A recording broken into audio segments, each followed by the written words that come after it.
God bless America. Hello everybody, I am the Talk Radio Protege. Welcome back to the Protege program. Before we get started, I just want to say thank you so much for tuning in. If you like this video, please share and subscribe once we make it to the end. And let's get into it. We've got more debt limit drama going on today. Apparently, not only did Trump and the Democrats plan on pushing the debt limit off until December, but repealing it entirely.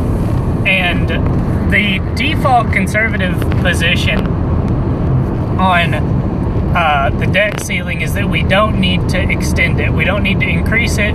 We need to make it a hard debt ceiling.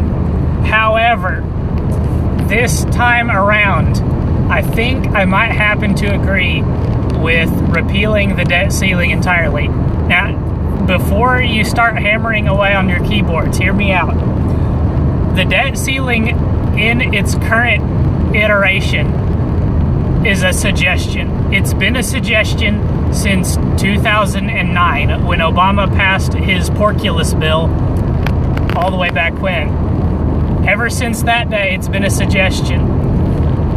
And worse than that, it's a weapon that's used against Republicans and the right when it comes to, especially when it comes to funding the government.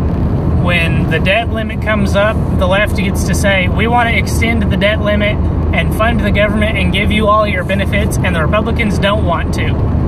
So, in that sense, it's kind of similar to the CBO score. The CBO score is totally partisan, it's totally left-leaning. They all define anything that the left does as good, and they only analyze immediate impact on all bills. No future consideration is given, which totally favors the left.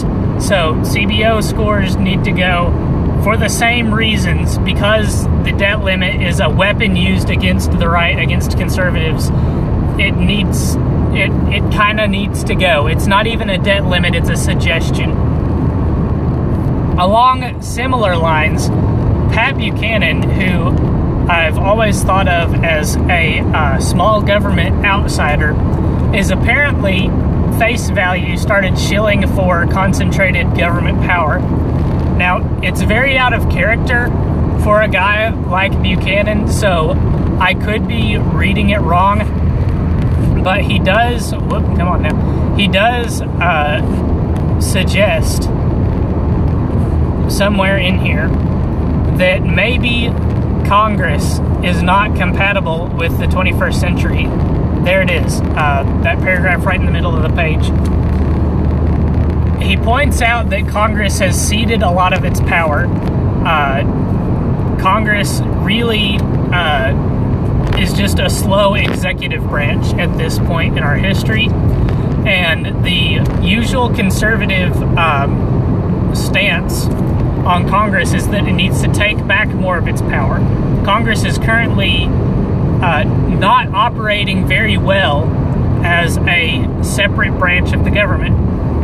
Starting especially very badly in 2010, when Republicans began to take back Congress from Democrats, they stopped being the opposition party and stopped trying to separate power from the executive branch, especially considering that legislatively Congress has been ceding a lot of its power to other institutions, to the Supreme Court through Obamacare, through Roe v. Wade, and to the Federal Reserve. Congress isn't interested in wielding power, and for that reason, the conservatives believe Congress needs to take back some of that power, not be abolished as an institution, which is what Buchanan seems to be suggesting. But maybe, like I say, I'm just reading it wrong. Now, with that in mind, there was a lot of outrage, there was a lot of confusion, a lot of shock going on surrounding Trump's deal with Democrats. So the White House tried to have a meeting with House Republicans to calm some of them down. But I don't think it worked out very well for the White House. Like I said in my video yesterday, I was outraged but not surprised. On the other hand, it seems like elected Republicans are both outraged and surprised, especially the conservatives. And it goes back to they're using the traditional political playbook. They think of Trump as a Republican, therefore he should side with Republicans on everything. But he's not ideological, therefore it's not a surprise if he does side with Democrats on some things. And this is what elected Republicans have allowed themselves to be surprised by. Whether or not this outrage and surprise drives Republicans to work harder to implement the Trump agenda remains to be seen. Now, on to the very last story that we're going to talk about.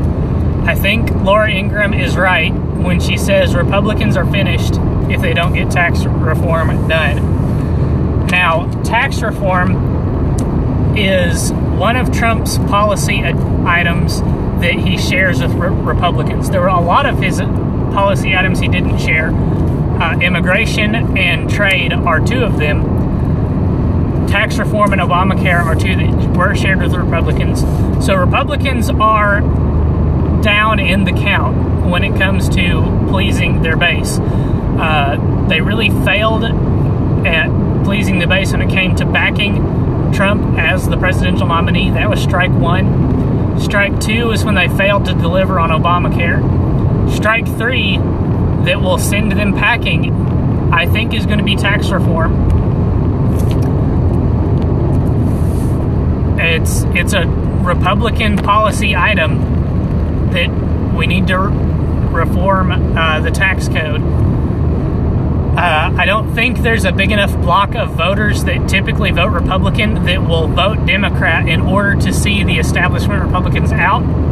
But if they do fail on tax reform, elected incumbent Republicans are going to be seeing the toughest primaries they've ever had to face in the coming election. Republicans may not lose their majority in the Senate, but they will probably lose it in the House if tax reform fails. This is a critical element, not just for Republicans to pass it. They need, in order to stay in power, they need to pass these items, this item in particular, but it's a big deal for Americans because they're going to feel it on a personal level. That's going to do it for this video. Thank you guys so much for tuning in. Remember, if you like this video, please share and subscribe. Come back for more. I'm uploading every weekday, so I'll see you on Monday. Have a good weekend. God bless you all, and God bless America.